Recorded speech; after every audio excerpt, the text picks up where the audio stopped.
Hello students, welcome to Shri Ganesha classes. मैं हूँ डिम्पल और मैं आई हूँ आपके मैथ सब्जेक्ट को बनाने आसान। पिछले क्लास में हमने समांतर श्रेणी अरिथमेटिक प्रोग्रेशन के बारे में पढ़ा था, तो उसी से रिलेटेड उसके आगे का और क्वेश्चन हम सॉल्व करते हैं। तो देखते हैं कि हमारा क्वेश्चन क्या है। आज मैंने कौन कौन से क्वेश्चंस लिए हैं, उनके टाइप अलग अलग टाइप के मैंने लिया हुआ है। तो पहले हम देखते हैं, ये इस क्वेश्चन को देखते हैं। समांतर श्रेणी 2, 6, 10 में m पद है, अंतिम पद ज्ञात कीजिए। ठीक है, एक ये छोटा सा क्वेश्चन है, लेकिन कभी कभी क्या होता है, हम एग्जाम में बहुत बड़े बड़े क्वेश्चन हम रिवाइज करके जाते हैं, हम अच्छे से उसको सॉल्व करके देखते हैं बार बार, लेकिन ये छोटे छोटे अरे हाँ बन जाएगा करके हम इसको क्या करते हैं, इग्नोर कर देते हैं। लेकिन हमको स्टूडेंट्स इसको इग्नोर नहीं करना है, हमें सारे छोटे बड़े सारे क्वेश्चन हमको सॉल्व करना है। तो यहाँ पे देखिए, यहाँ पे क्या बोला है, 2, 6, 10 यहाँ पे दिया हुआ है। यहाँ पे क्या बोला है, m पद है, अंतिम पद है ना हमारा, जो लास्ट वाला टर्म है वो हमको क्या करना है, यहाँ पे ज्ञात करना है, निकालना है। तो यहाँ क्या लिखा हुआ है, देखिए फर्स्ट टर्म जो है, प्रथम पद, जिसको क्या बोलते हैं हम, ए से हम क्या करते हैं, डिनोट करते हैं, वो क्या है 2। ये देखिए हमेशा जो सबसे स्टार्टिंग में लिखा रहता है ना, ये क्या है, ये फर्स्ट टर्म हमारे क्या है 2 है। अब सर्वांतर जो, जिसे हम क्या कहते हैं इंग्लिश में, कॉमन डिफरेंस, क्या कहते हैं, common difference. Common difference means जो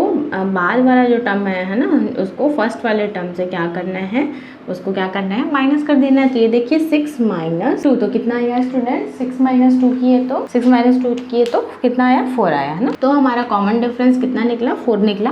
अब यहाँ पे देखिए पदों की संख्या, जो कि जो टोटल टर्म्स ऑफ नंबर है ना, मतलब टोटल कितने नंबर है। तो यहाँ पे क्या बोला, हमको पहले ही बता दिया कि यहाँ पे कितने पद हैं, m पद है। कितने पद है बोल दिया हमें, m पद है बोल दिया। तो हमें क्या करना है यहाँ पे, टोटल मतलब हमको क्या समझना है, क्या है यहाँ पे, m है। अब यहाँ पे देखिएगा, इसलिए अंतिम पद क्या होगा, m होगा, इसलिए लास्ट पद क्या होगा, क्या होगा। जैसे कि अगर मैं बोलूँगी ये जो नंबर लिखा हुआ है वो टोटल कितने पीस हैं, अगर एक हिसाब से, एग्जांपल के हिसाब से आप समझो, तो मैं तो बोलूँगी 20 पीस है। तो क्या होगा, 20 पीस है, मतलब टोटल कितने नंबर्स का, मतलब बंच कितने नंबर का है, 20 है टोटल उसके अंदर, है ना। तो सेम वैसे यहाँ पे क्या बोल दिया, m बोल दिया है, तो वैसे यहाँ पे क्या लेंगे, तो अंतिम पद जो है, जो लास्ट वाला जो पद है वो क्या हो जाएगा, m होगा, क्योंकि हमको बोल दिया है भाई कि हमारे पास सिर्फ कितना है, हमारे पास सिर्फ m तक का है। ठीक है, तो यहाँ पे इसलिए क्या होगा, n = m, क्या होगा, n = m। इससे पहले वाले वीडियोस में हमने nवां पद वाला क्वेश्चन सॉल्व किया था ना, तो अगर वो समझ में आया होगा तो आपको ये वाला भी समझ में आ जाएगा। इसलिए यहाँ पे क्या लिखा है, n = m। अब यहाँ पे देखिएगा mवां पद, ये उसको हम nवां पद करके सॉल्व करते थे, क्योंकि यहाँ पे n = m है, इसलिए यहाँ पे क्या करेंगे हम, mवां पद। अब mवां पद am = a + m - 1 × d। कौन सा फॉर्मूला से, ये वाले फॉर्मूले से। ये देखिए an = a + n - 1 × d वाले फॉर्मूला से हमने करना है सॉल्व। अब यहाँ पे देखिएगा, a का वैल्यू यहाँ पे क्या दिया हुआ है, a का वैल्यू है यहाँ पे 2, तो हमको क्या करना है, a की वैल्यू पुट कर देना है। m - 1 हमें नहीं पता है ना कि m का क्या है।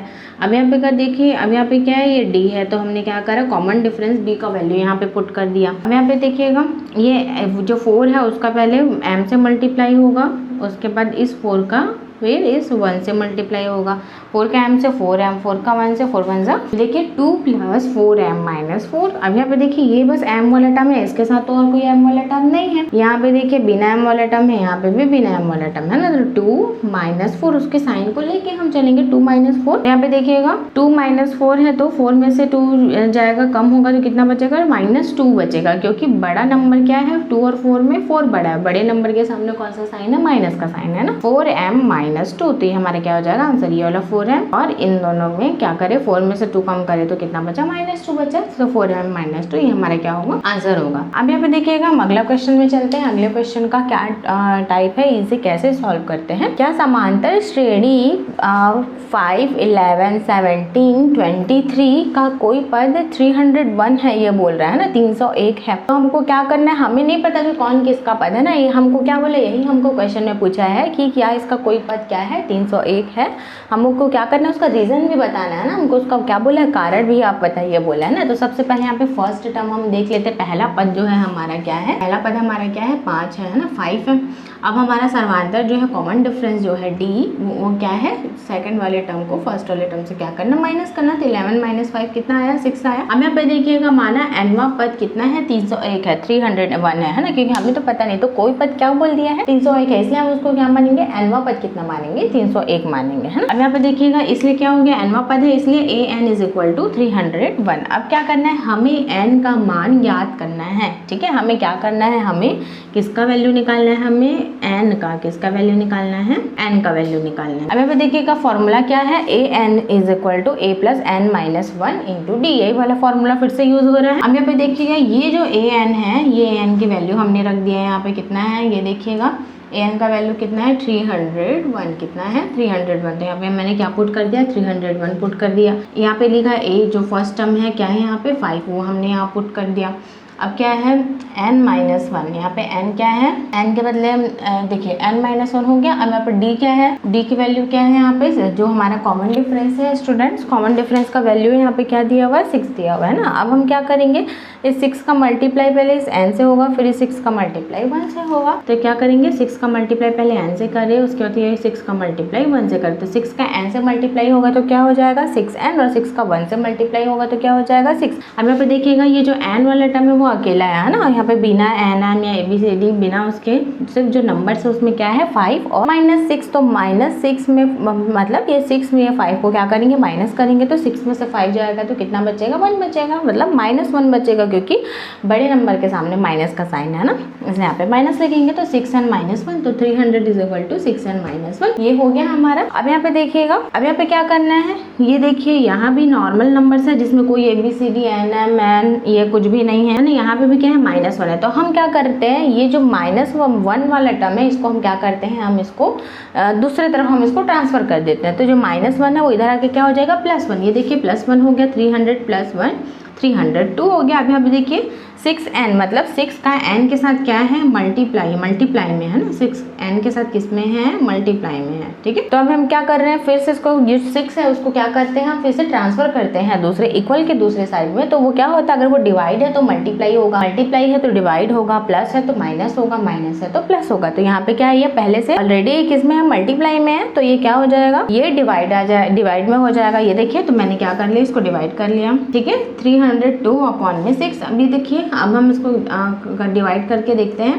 पहले 2 के टेबल्स है ना, 2 3 ज़ा 6, 2 1 ज़ा 2। अब यहाँ पे 2 आया लेकिन ये तो 3 है, तो है ना, तो 1 बचा, ये 1 क्या बन गया, ये 0 है तो 10 बन गया ना। 2 5 ज़ा 10 और 2 1 ज़ा 2, तो 151 है ना, 151। ये देखिए 151/3, यहाँ 3 आया था तो 151/3।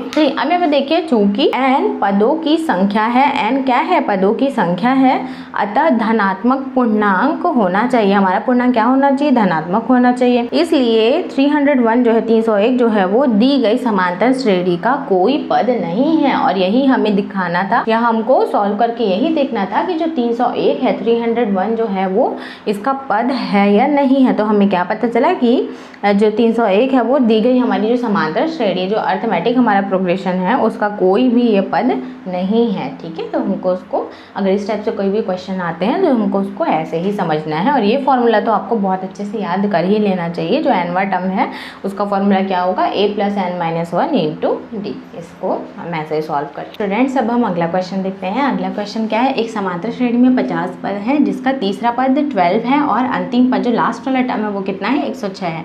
इसका हमको क्या करना है, 29वां टर्म है ना, 29वां पद हमको ज्ञात करना है। अब यहाँ पे देखिए, हमने क्या माना है, समांतर श्रेणी का प्रथम पद क्या है, a है, और सर्वांतर d है। मतलब जो फर्स्ट वाला टर्म है वो क्या है, a है, और जो हमारा जो कॉमन डिफरेंस है, हमें नहीं पता है, फर्स्ट टर्म नहीं पता है हमें और कॉमन डिफरेंस दोनों हमें नहीं पता, तो हमने क्या माना, फर्स्ट वाला टर्म a माना और कॉमन डिफरेंस हमने क्या माना, d माना। पे देखिएगा तीसरा पद कितना बोल रहा है, 12 बोल रहा है, मतलब थर्ड वाला टर्म कितना है, 12 है। जैसे क्वेश्चन में लिखा हुआ है थर्ड वाला टर्म 12 है, हमें पहले ही बता दिया। अब यहाँ पे देखिएगा a3 = 12 हमने लिख लिया। अब यहाँ पे देखिएगा a प्लस, यहाँ पे थर्ड वाला टर्म है इसलिए n की जगह में क्या लिखा है, यहाँ पे 3 लिखा है ना, 3 - 1 इंटू d = 12।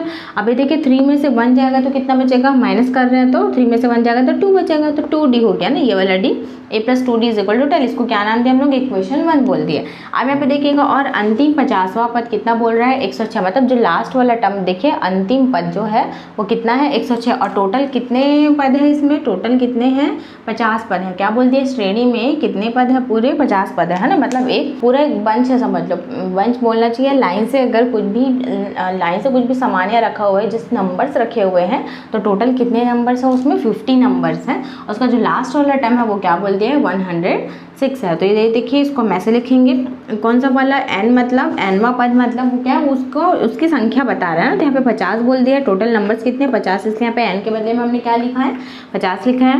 ये देखिए a हमें नहीं पता, d हमें नहीं पता, लेकिन उसको क्या बोला 50वां पद जो है वो क्या है 106 है, इसलिए यहाँ पे हमने क्या लिखा है 106 लिखा है। अब ये देखिए 50 जो लिखा है 50, उसमें से हमको क्या करना है 1 माइनस करना है, तो कितना बचेगा 49d है ना। तो a + 49d = 106, इसको हमने क्या बोला इक्वेशन 2, क्या बोला इस समय इक्वेशन 2। अब यहाँ पे देखिएगा समीकरण 2 से समीकरण 1 को घटाने पर मतलब इक्वेशन जो 2 है उसमें से इक्वेशन 1 को हम क्या करेंगे सब्ट्रैक्ट करेंगे, माइनस करेंगे। अब यहाँ पे देखिएगा मैंने क्या करा है इक्वेशन 2 पहले लिखा है, उसके बाद इक्वेशन 1 लिखा है। अब यहाँ पे देखिए हम माइनस करते हैं तो सारा साइन क्या चेंज हो जाता है। अगर यहाँ पे प्लस है तो ये मैंने माइनस कर दिया, यहाँ भी प्लस है तो क्या हो गया माइनस हो गया, ये भी क्या है माइनस है ना, माइनस कर दे। तो अभी देखिए एक प्लस वाला टर्म ये माइनस वाला टर्म ये कैंसिल हो गया। यहाँ से स्टार्ट करते हैं, देखो यहाँ पे 106 में से हम 12 को माइनस करेंगे तो कितना आएगा 94। अब ये देखिए दोनों डी वाला टर्म है, 49 में से 2 माइनस करेंगे तो 47d आएगा। अब एक प्लस ए और एक माइनस ए दोनों क्या हो जाएगा कैंसिल, तो यहाँ पे क्या आ जाएगा 0, मतलब कुछ नहीं है ना। देखिए 47d = 94, 47d यहाँ लिखा हुआ है स्टूडेंट्स। अब ये देखिए 47d के साथ किसमें मल्टीप्लाई में, तो जो 47 को हम इधर ट्रांसफर करेंगे तो जो मल्टीप्लाई में वो किसमें हो जाएगा डिवाइड में हो जाएगा, डिवीजन में आ जाएगा। तो देखिए यहाँ पे किसमें आ गया नीचे आ गया d = 94/47, तो d = कितना आया 2 आया। यहाँ पे देखिएगा अभी देखिए समीकरण 3 से d का मान समीकरण 1 में रखने पर मतलब हमको क्या करना है इक्वेशन जो 3, इसे हम इक्वेशन 3 दिए हैं, d = 2 को क्या दिए हम इक्वेशन 3। अब ये इक्वेशन 3 का जो वैल्यू है उसको क्या करना है हमें इक्वेशन 1 में क्या करना है पुट करना है। यहाँ देखिए इक्वेशन 1 कहाँ है हमारा, ये हमारा क्या है इक्वेशन 1 है। इस इक्वेशन 1 में हम क्या करेंगे ये d वाले की जगह में है ना, यहाँ हम क्या करेंगे वैल्यू पुट करेंगे। d = यहाँ क्या लिखा है 2 लिखा है। यहाँ देखिए मैंने क्या करा इक्वेशन 1 यहाँ लिख लिया और d के बदले में मैंने यहाँ पे क्या पुट कर दिया है 2, d के बदले में हमने क्या लिखा है 2 2 2 4। अब ये देखिए 4 जो है इधर प्लस था वो ट्रांसफर होके इधर आके क्या हो गया माइनस हो गया। 12 में से 4 क्या होगा कम होगा तो कितना बचेगा 8, तो यहाँ से a की वैल्यू हमें मिल गई a = 8, ठीक है। तो यहाँ पे देखिए अभी से हम क्या बोलेंगे, ये कौन सा इक्वेशन है 4th इक्वेशन है।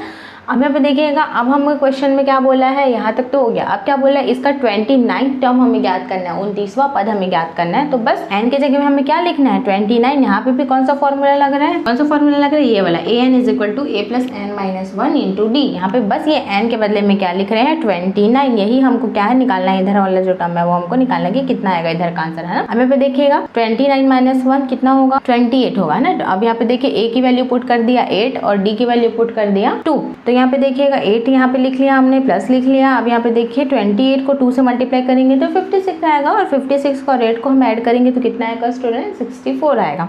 अब यहाँ पे देखिए समांतर श्रेणी का 29वां पद क्या होगा 64 होगा। मतलब समांतर श्रेणी का जो अर्थमेटिक प्रोग्रेशन है उसका क्या होगा AP का 29th टर्म कितना है 64 है। तो इसे क्या करना है हमें ऐसे सॉल्व करना है, जैसे जैसे क्वेश्चन लिखा हुआ है वैसे वैसे हमें सॉल्व करना। देखिए यही फॉर्मूला यूज हो रहा है a + n - 1 × d है ना, ये वाला फॉर्मूला यूज हो रहा है। बस आपको थोड़ा सा दिमाग लगा के आपको उसको समझना है तो ये आपसे बन जाएगा। देखिए स्टूडेंट्स अब हमारा अगला क्वेश्चन है 2 अंकों वाली कितनी संख्याएं 5 से विभाज्य है। मतलब जो 2 अंकों वाली जो संख्या है वो कितनी संख्याएं जो है कितना नंबर्स मतलब कितनी संख्याएं हैं वो हमको बताना है जो क्या है 5 से विभाज्य। तो सबसे पहले 5 से विभाज्य कौन कौन से इसको हम देखेंगे है ना।